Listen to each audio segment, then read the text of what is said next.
I'm here outside of State Farm Stadium, where there appears to be the largest gathering of minivans with BYU bumper stickers on them in Arizona history.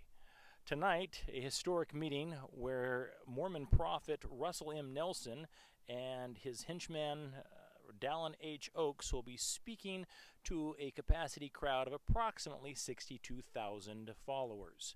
Although they are not allowed to bring food or drink inside the stadium, I'm happy to report that Kool-Aid will be served. Mike Norton, KULT News, Glendale, Arizona. It's now 5:30. You're all late to your meeting. Do you think the prophet will be upset with you? We have yet to find a single Latter-day Saint who knows the name of more than one of Joseph Smith's polygamous wives. Can you name more than one of Joseph Smith's wives besides Emma Hale? That's an excellent question. Can you name any of his genetic descendants other than those that he had with his wife Emma? Wait, are you suggesting that lack of children means he didn't have sexual relations with his wives? I'm suggesting that I don't think you can come up with any names of anybody who are his children other than those who he had with his wife Emma. So your suggestion is if he doesn't have children, he didn't actually have sexual relations with his wives. Are you aware of the fact that your church leaders? I'm pretty sure I didn't imply that. You're very clearly implying that. So I asked you a straightforward question. So you can't. And I'm asking you a question. You can't name any. I'm the interviewer. I'm the reporter, not you, Ruskin. So actually, you're with KULT News. KULT News. It's KULT News. I'm pretty sure that KULT News probably isn't a news organization, if I had to guess. So, Ruskin, look it up. Look it up online. Tens of thousands of Mormons are streaming in late. They were specifically asked to be in their seat by 5:30. Folks, do you get to say why you're not in your seat by 5:30 in direct disobedience from the prophet? It's because we're Mormon Standard Time. There you go. Mormon Standard Time here in Glendale, Arizona. When asked if they're sad they'll be disappointing the prophet by being late, all of the respondents apparently said no. No? None of the thousands of people streaming past me at this time seem to care that they're late to the event. Their prophet asked them to be in their seat by 5:30. Every person walking behind me is disobeying the prophet. We have gotten approximately 15 recipes for green Jell-O salad this evening, but yet nobody can name more than two of Joseph Smith's polygamous wives. Russel M. Nelson is speaking. Are there any specific prophecies that Russell Nelson has given in the past that are your personal favorites? I think the shortening the block from 3 to 2 hours is a good one. So less church, 33% less church is his favorite revelation. I appreciate that. Thank you very much. Thank you. Another group of people showing up from Mormon Standard Time, approximately 15 minutes late. Back to you, Susan. When asked if they care that they're late and disobeying the prophet, all of the Mormons we asked seem to not care. However, they were happy that they have 1 hour less church on Sundays. Many of them are hoping that the next revelation will be a further reduction in church time from 2 hours to 1 hour.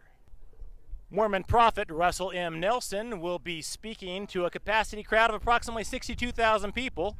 Shockingly, not a single Mormon is able to actually name more than one of Joseph Smith's wives.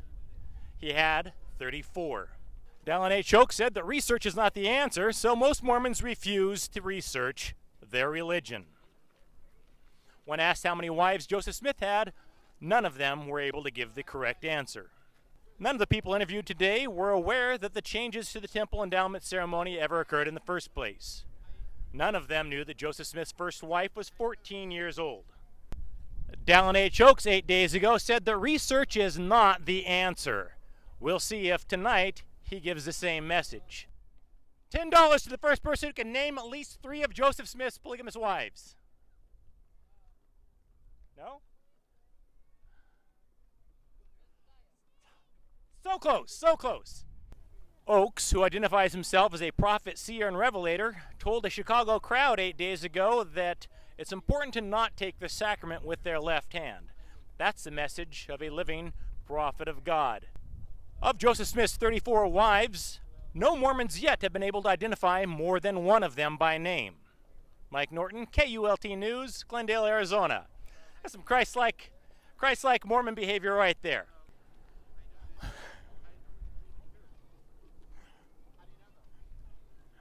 When asked what they thought about women no longer having to veil their faces in the temple, Many of the younger Mormons were unaware that this was ever a practice.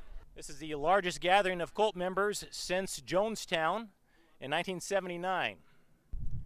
Many Mormons are hoping that Russel M. Nelson will reduce the amount of time they spend in church by another 33% this evening. That revelation hopefully will be coming tonight. Do you believe that the word Mormon and the use of the word Mormon is a personal pet peeve by Russell Nelson, or do you believe that it was a revelation from God? I mean, that's a pretty straightforward question. Why do you refuse to give straightforward answers? Are we here on a friendly basis, or are we here confrontationally? I'm not following you. I'm asking straightforward questions, Ruskin. I'm asking straightforward questions, Ruskin. Do you want me to say what I think about that? About the Mormon nickname? I would love to. Yes. Historically, it was a pretty good brand. It was a name. It was a word, right? Now, you used it thousands of times, sure. Untold thousands of times. It was easy. Meanwhile, what President Nelson has asked, as far as I can discern, is he said, let's not do this on the manner of man. Let's do this the way the Lord wants us to do it. The Lord wants us to use the entire name. Why do you think that the Lord didn't reveal this to Gordon B. Hinckley, who seemed to be so fond of the nickname Mormon? As was I. I liked the name. Do you refuse to use the nickname Mormon now, in accordance with Russell Nelson's wishes, or do you still use it? It's impossible not to use it, but I love the idea of using. So it's impossible to obey the servant of the Lord, the prophet. Ruskin says it's impossible to actually honor the wishes of the prophet. Many Mormons were elated at the fact that women no longer have to veil their faces in the temple as of January 1st of this year.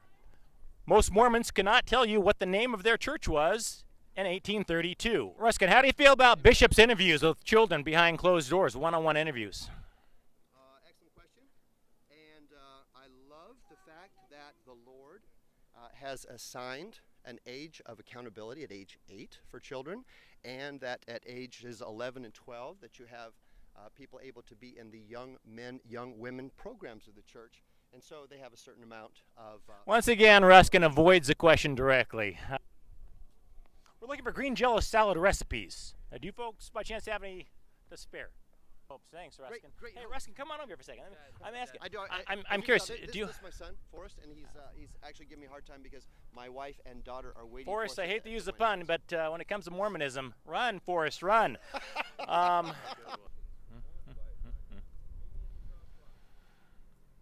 That's right, Susan. Approximately 62,000 faithful Latter-day Saints are inside the building as we speak.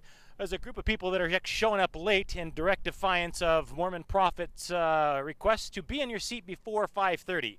So there's no telling if they'll be excommunicated or disfellowshipped, but the prophet will be disappointed. Anyone willing to speak on camera about the event this evening and perhaps talk about your favorite revelation given by President Nelson? No? As you can see, most Mormons are unwilling to talk about their religion on camera. Perhaps they're ashamed, perhaps they don't have time. We just don't know. Mike Norton, KULT News, Glendale, Arizona.